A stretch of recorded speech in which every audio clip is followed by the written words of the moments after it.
The workers swarm him. They don't eat him. They do something worse. They grab his wings and tear them off his thorax, strip by strip. The flight muscles he spent his entire development building go dead in seconds. They drag him underground, into the bivouac, into the dark, an imprisoned sperm donor, held until the queen is ready. The colony is 20 million strong. The male is 30 millimeters long, one of the largest antmorphs on the planet. His wings took weeks to develop. They lasted minutes. His lifespan after mating? Hours. The queen he'll serve lives for decades. He won't survive the week. For the Dorylus male, mating isn't a flight. It's a kidnapping. To understand why his own colony tore off the only thing that could have saved him, you need to go back to the egg that was never fertilized, and the half genome that made him expendable. You hatch in a chamber 20 inches below the surface. Blind. Legless. Warm, damp air you can't smell yet. You don't have a father. One set of chromosomes. No backup copies. Every flaw in your genetic code is the only copy. Workers sort you by size alongside hundreds of sisters, and they feed the sisters first. You are a rounding error in her reproductive math. You'll emerge smaller, weaker, with just enough metabolic reserves to fly once and mate once. But hunger isn't the worst part of the brood pile. Your sisters eat you. When resources dip, workers cull the brood. The math is simple. Workers share 75% of their genes with sisters, 25% with brothers. You are 3 times less valuable to every ant in this nest. When the colony needs calories, you're the first line item they cut. Male eggs disappear into the mandibles of their sisters, recycled into biomass for female brood. And you do it too. 4.4% of male larvae cannibalize eggs. 0% of females do. You eat because you're starving. The colony starves you. And eventually, the colony eats you for the same reason. There's a version of you that's even worse off. Sometimes inbreeding pushes the genetics sideways. A fertilized egg inherits identical alleles at the sex-determining locus. The result is a diploid male.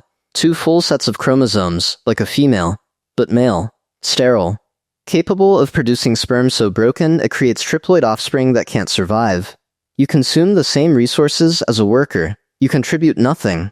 You are a dead end with a heartbeat. Workers detect you by scent. Your cuticular hydrocarbons are wrong. Your pheromone signature is off. They find you, and they kill you. In Solenopsis geminata, founding queens cannibalize their own diploid male larvae in 43.5% of affected colonies.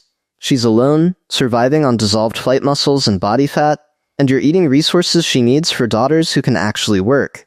22% of colonies produce diploid males. Almost half those queens eat their sons. You weren't the wrong sex. You were the wrong math. But you're not a diploid male. You got the other coin flip, haploid, functional, viable. You survive. You pupate. You eclose. And the body you inherit is a confession. Your mandibles are soft. Reduced. Your sisters chew through solid wood, crush prey, and regurgitate liquid meals for the colony. Your jaws can't do any of that. You can't feed yourself. Your digestive tract is vestigial, a withered tube with no future in it. You run on whatever lipid reserves you packed during a larval stage that already starved you. There won't be more. But your thorax is enormous. Swollen with flight muscles you'll fire once and never shut off. Your compound eyes are oversized, your ocelli massive, built to detect a queen's silhouette against the sky. To fit all of this without adding weight, something had to go. Your brain. Smaller, simpler. You can find a queen in mid-air. You can't find your way home. In Carabara vidua, the queen stretches 25 millimeters. You're 10. She's armored, fat-stored, built for decades. You're slender, pale, fragile, built for minutes. Before the flight, you void your gut and inflate your abdomen with air. It permanently destroys whatever digestive function you had left. You are a syringe with wings. And the plunger only pushes once. Not every version of you gets wings. In Cardiocondyla obscurior, some males hatch without them. Wingless. Worker-shaped, pale, soft at first, but armed with something your winged brothers don't carry. Saber-shaped mandibles, curved and sharp, built for a single purpose that has nothing to do with food or soil. You are an ergatoid, and you were born to kill your brothers. The nest is small. The queens inside produce virgin females continuously. Every one of those females is a mating opportunity. Every brother that hatches is a rival who will dilute your genetic share. So you patrol the brood chambers, constantly. Your chemosensory organs are tuned to one signal, the scent of a male pupa about to eclose.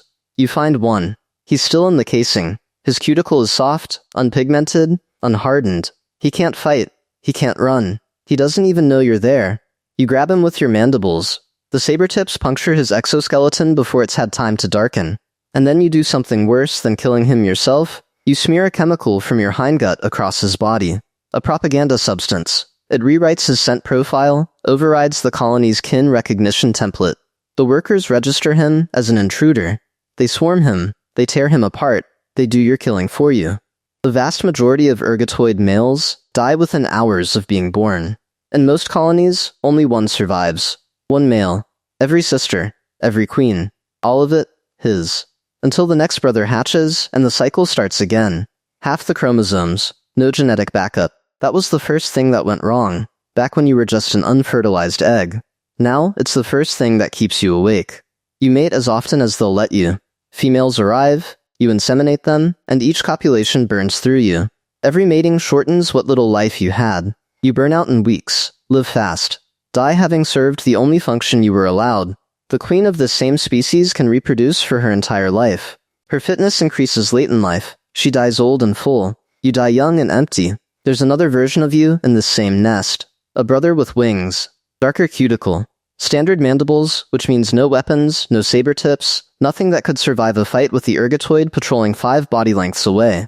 He should be dead already. He isn't. His survival is a chemical lie. His cuticle secretes a blend of hydrocarbons that mimics the scent profile of a virgin queen. To the ergatoid's chemosensory system, he doesn't register as a rival. He registers as a mate. The killer walks past him every day and doesn't strike. But the lie has an expiration date. Around day 9, the chemical profile starts to drift. The hydrocarbons shift. The mimicry fades. And somewhere around day 10, the scent diverges far enough from the female template that the ergatoid's receptors catch the discrepancy. The veil drops. If the winged male is still in the nest when his chemistry betrays him, the ergatoid attacks. No propaganda substance needed this time. The workers already know. So the winged male lives on a countdown he can feel but can't read. 9 days. Maybe 10. He has to leave the nest, the only safe place he's ever known, and launch himself into open air he was never built to survive in, chasing a mating opportunity he may never find. If an ergatoid is already active in the nest, the winged male leaves a day early. He doesn't wait for day 9. He can't afford to. He trades one death for another, and calls it a choice. In Central Africa, there are colonies 20 million strong. Dorylus, driver ants, army ants, blind, predatory, and organized on a scale that makes every nest you've seen so far look like a closet. Their queens are wingless, permanently grounded, enormous, specialized beyond recognition. They never fly. They never leave the colony.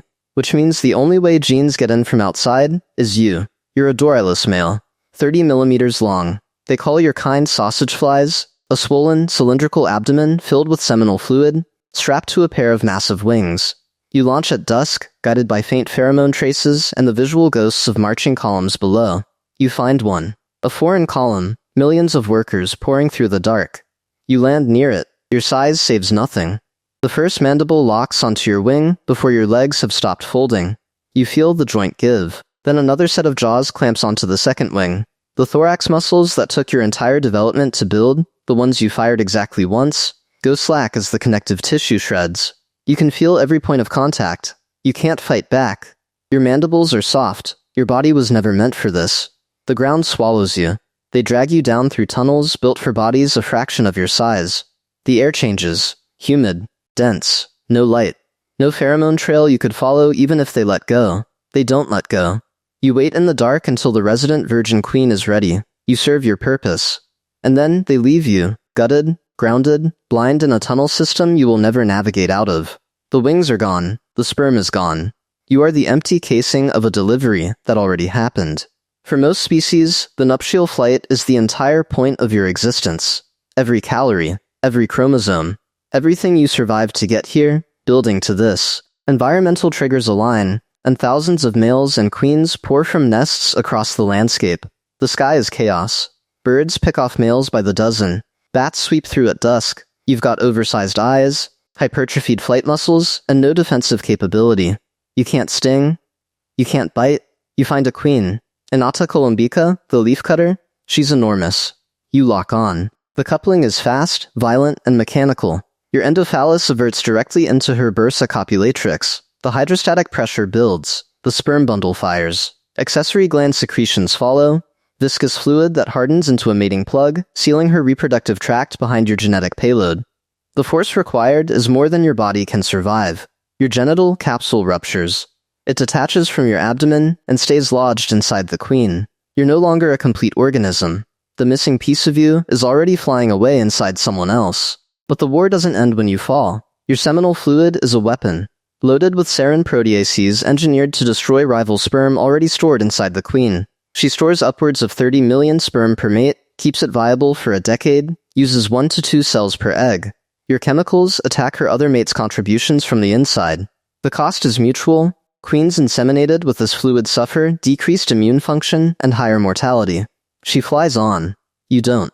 You fall. Your metabolic reserves are gone.